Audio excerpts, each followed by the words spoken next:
ఇందిరమ్మ ఇల్లు, ఇది చరిత్ర. ఇది బండి సంజయ్ గారి వయసు ఎంతో నాకు తెలియదు, ఎవరైనా చెప్తే కొంత. అది ఆయన వయసు ఎంత? బండి సంజయ్ గారి వయసు ఎంత?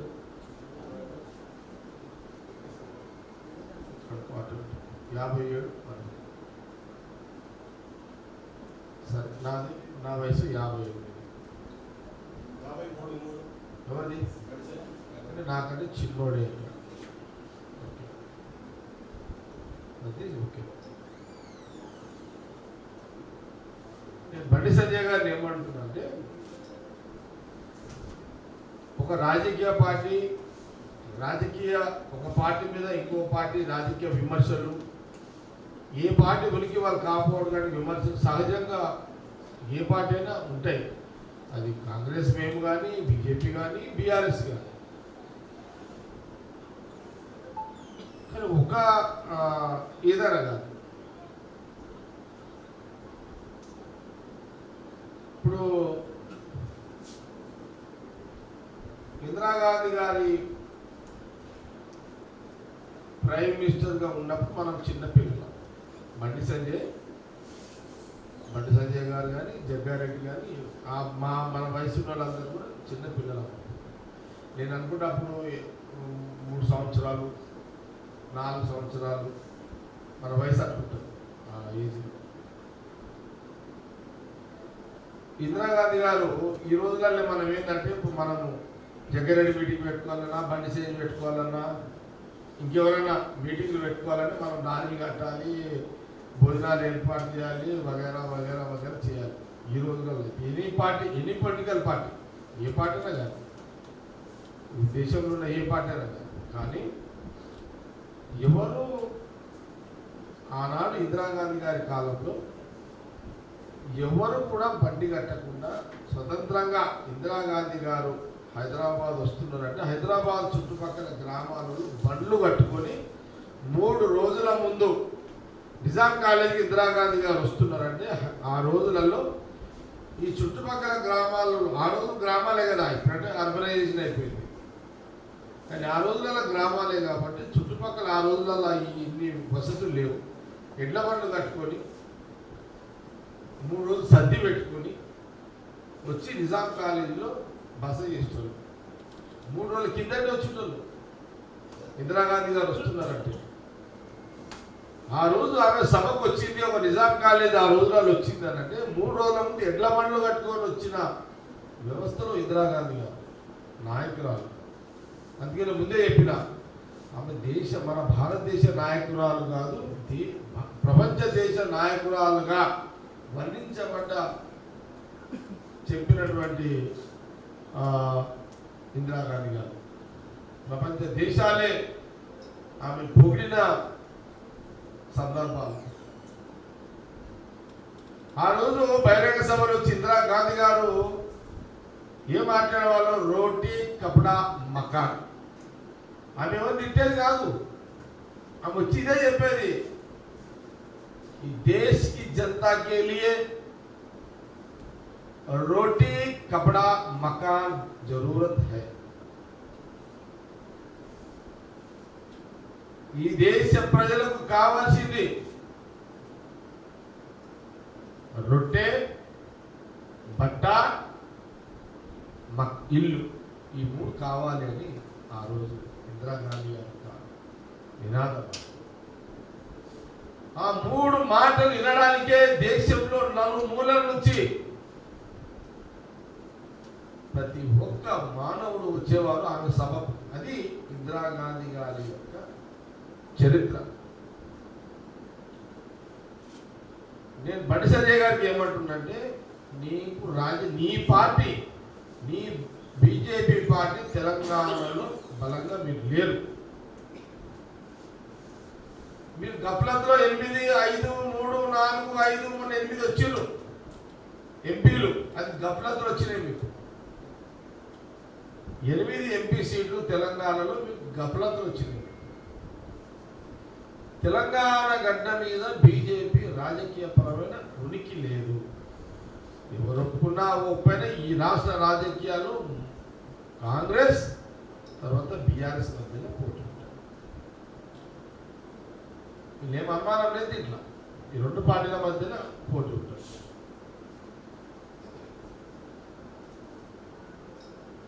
కాబట్టి మీరు గఫ్లత్లో వచ్చిర్రు 8 పార్లమెంట్లు అనుకొని మళ్ళా గఫ్లత్లో పెరుగుతాయి అనుకుంటున్నారు, పెరగాయి.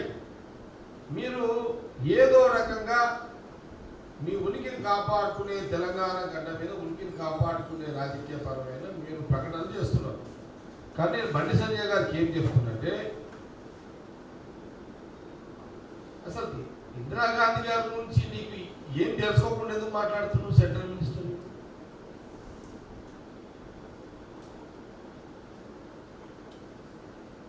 ఇందిరమ్మ, నువ్వు నేను ఉండక ముందే ఆమె ఇందిరమ్మ నినాదం కోటి ఇది రోటీ కపడా మక్క.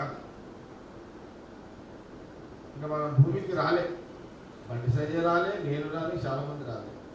మనం రాకముందేనే ఇందిరాగాంధీ గారు రోటీ కపడా మకాన్ అన్నది. అంటే ఆనాడే ఇందిరమ్మ ఇల్లు, ఇందిరమ్మ జాగా, ఇందిరమ్మ ఇల్లు.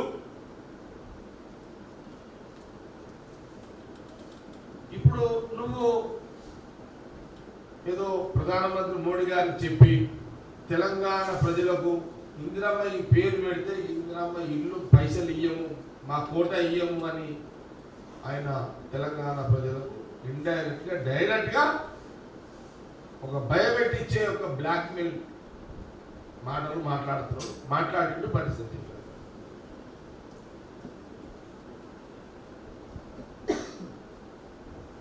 అసలు నేను బండి సంజయ్ గారికి ఏం చెప్తున్నానంటే, అసలు ఏమి తెలుసు బండి సంజయ్ గారు బీజేపీ నాయకులారా, ఇందిరాగాంధీ గారి యొక్క చరిత్ర దేశ ప్రజలకు తెలుసు, నీకు తెలవకపోవడము చాలా బాధ అనిపిస్తుంది. కాంగ్రెస్ పార్టీకి, ప్రజలకు, దేశ ప్రజలకు, తెలంగాణ ప్రజలకు ఈనాటికి దేశంలో ఈ తెలంగాణ రాష్ట్రంలో ఏ ఊరికి పోయినా ఎక్కడ పోయినా ఇందిరమ్మ అంటే చాలా మంది ముసలోళ్ళు తాతలు, మన అమ్మమ్మలు, నాయనమ్మలు లేచి కూర్చుంటారు. అది చరిత్ర. ఆమె పేరు చెప్తే ఆ 70 ఏళ్ళ వయసు గల్ల ఒక అవ్వలో తాతలో ఇందిరమ్మ అనగానే వాళ్ళ ఎంట్రికలు నిలబడతారు. అంత పవర్ఫుల్ పేరు ఇందిరా గాంధీ గారు. ఇది కాంగ్రెస్ పార్టీ నాయకుడు కార్యకర్తగా నేను గొప్ప చెప్పుకోవడం కాదు, నిజం. ఇది వాస్తవము. బండి సంజయ్ గారు టెస్టింగ్ చేయాలని చేసే ధైర్యం ఉంటే నువ్వు ఏ ఊరంటే ఆ ఊరికి, నీ పార్లమెంటులోనే మీ ఊరికే పోదాం. బండి సంజయ్ గారి ఊరికి పోదాం. ఒక 60 ఏళ్ళు 70 ఏళ్ళ ఒక తాతను, అమ్మను అడుగుదా, ఆమె ఏం చెప్తావు ఇందిరాగాంధీ గారి గురించి విందా. దానికి నువ్వు రెడీనా? బండి సంజయ్ గారికి కాంగ్రెస్ పార్టీ సవాల్ చేస్తుంది. నీ వద్దు, ఈ కోతల రైడ్ అయిపోతావు. నువ్వు పేరు మార్చాల్సి వస్తుంది మళ్ళీ నీకు. Your ready? ప్రాక్టికల్గా మాట్లాడాలి. నువ్వు మమ్మల్ని తిట్టుంటే మేము ఇంత సీరియస్గా అడగం, ఛాలెంజ్ చేయము. ఇందిరాగాంధీ గారి గురించి మాట్లాడావు. ఇందిరమ్మ ఇల్లుకి పైసలు మేము మోడీ గారు చెప్పి ఇప్పియమని అంటున్నాను. దానికి నేను ఛాలెంజ్ చేస్తున్నా, కాంగ్రెస్ పార్టీ పక్షాన్ని ఛాలెంజ్ చేస్తున్నా బండి సంజయ్ గారికి. బండి సంజయ్ గారు, బీజేపీ నాయకులారా, మీ నాయకులకు ఈ దేశంలో ఈ చరిత్ర ఉంది. మోడీ గారికి ఈ చరిత్ర ఉంది, అమిత్ షా గారికి ఈ చరిత్ర ఉంది, ఇంకోటి ఈ యొక్క త్యాగాల చరిత్ర ఉంది అని కేంద్రంలో బీజేపీ నాయకులకు ఒక్కరికైనా మీరు చెప్పగలరా? ఛాలెంజ్ చేయగలుగుతారా? కాంగ్రెస్ పార్టీ కార్యకర్తలతో మీరు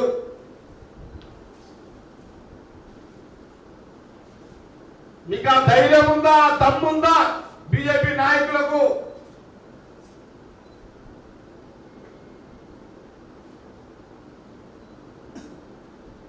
ఆనాడు స్వతంత్ర ఉద్యమంలో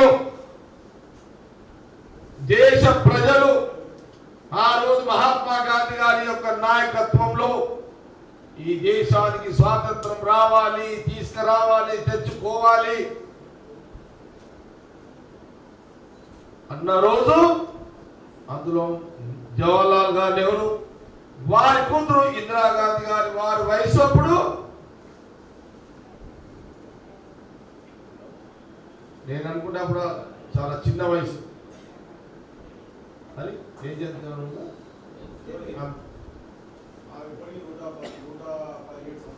ఆ రోజు ఏంటి దాదాపు మహాత్మా ఈ దేశ ప్రజల స్వాతంత్ర ఉద్యమంలో మహాత్మా గాంధీ గారి యొక్క నాయకత్వంలో నెహ్రూ గారి జవహర్లాల్ నెహ్రూ కూతురు ఆయన యొక్క సారథిలో దాదాపు 6 సంవత్సరాలు జైలు జీవితం గడిపారు.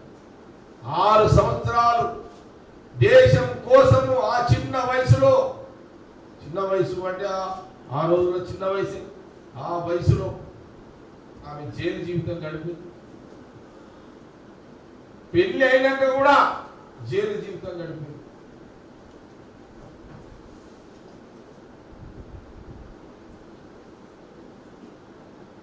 వారు దేశ ప్రజల స్వాతంత్ర ఉద్యమంలో మహాత్మా గాంధీ, జవహర్లాల్ నెహ్రూ గారి యొక్క నాయకత్వంలో దేశ ప్రజల స్వాతంత్ర ఉద్యమంలో జైలు జీవితం గడిపే సందర్భాల్లో కూడా వారు ప్రెగ్నెన్సీగా ఉండే. ఆ జైల్లోనే పుట్టింది ఎవరు? మొదటి సంతానము రాజీవ్ గాంధీ గారు. ఆమె జైల్లో ఉన్నప్పుడే రాజీవ్ గాంధీ గారు పుట్టిన స్వతంత్ర ఉద్యమంలో. ఇది ఇందిరాగాంధీ గారి యొక్క జీవిత చరిత్ర.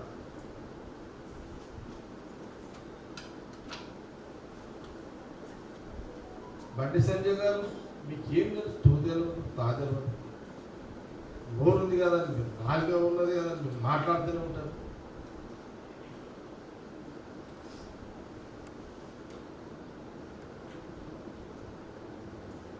చెప్పండి, మీ బీజేపీ పార్టీలో ఒకరి గురించి చెప్పండి.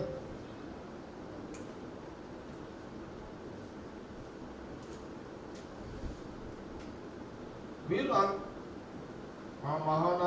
ఆ యొక్క ఇందిరాగాంధీ గారు, ఆ యొక్క చరిత్ర గల కుటుంబం, ఆ చరిత్రలో ఒక చరిత్ర ఉన్నట్టు ఇందిరాగాంధీ గారి యొక్క పేరు ఇందిరమ్మ ఇల్లు పేరు పెడితే మీరు పైసలు ఇవ్వమని మీరు మాట్లాడతారా? ప్రధానమంత్రి గారు చెప్తారా కదా? ఇదేనా మీ విలువలు?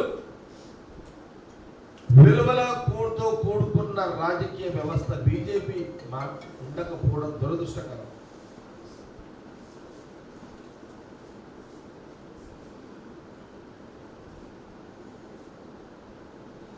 ఈరోజు ఇంత చెప్పాల్సిన అవసరం ఎందుకు వచ్చింది? ఇందిరాగాంధీ గారి గురించి నీ వయసు ఎంత, నా వయసు ఎంత? మేము ఏ రోజు కూడా అటల్ బిహారీ వాజ్పేయి గురించి తప్పుగా మాట్లాడలే కాంగ్రెస్ పార్టీ. ఎల్కే అద్వానీ గారి గురించి ఎప్పుడు కూడా తప్పుగా మాట్లాడలేదు కాంగ్రెస్ పార్టీ. ఆ రోజు కూడా ఇందిరాగాంధీ గారు వాజ్పేయి గురించి ఎంతో గొప్పగా భావించే రాజకీయ వ్యవస్థ. ఏం మాట్లాడుతూ పడిసింది? ఏం ఆమెకి ఇంకో చరిత్ర ఉంది. ఆ రోజు బంగ్లాదేశీ స్వాతంత్ర ఉద్యమం, వాళ్ళ బంగ్లాదేశీ స్వాతంత్రం ఇప్పించే దాంట్లో పాకిస్తాన్ సైనికులను తరిమి కొట్టి బంగ్లాదేశీ స్వాతంత్రం ఇచ్చిన ఉక్కు మహిళా మహాన్ నాయకురాలు అని ప్రపంచ దేశాలు పొగిడిన చరిత్ర ఇందిరాగాంధీ.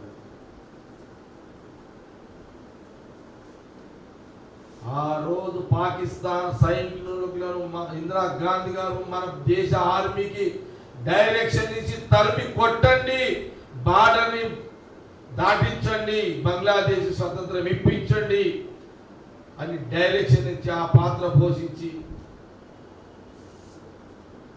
ఆ దేశానికి స్వాతంత్రం ఇప్పించిన చరిత్ర ఇందిరాగాంధీ గారు. మరి మీరు ఎన్నికలు వస్తే ఆ బార్డర్లకి వాళ్ళని మీరే పిలుచుకుంటారు. మీరే బాంబులు వేల్పిస్తుంటారు, ఎలక్షన్లలో మళ్ళీ మీరే పవర్ పాలిటిక్స్ చేస్తుంటారు. మేము ఎంత చెప్పినా కాంగ్రెస్ యొక్క చరిత్ర, మా నాయకుల యొక్క చరిత్ర, ఇందిరాగాంధీ గారి యొక్క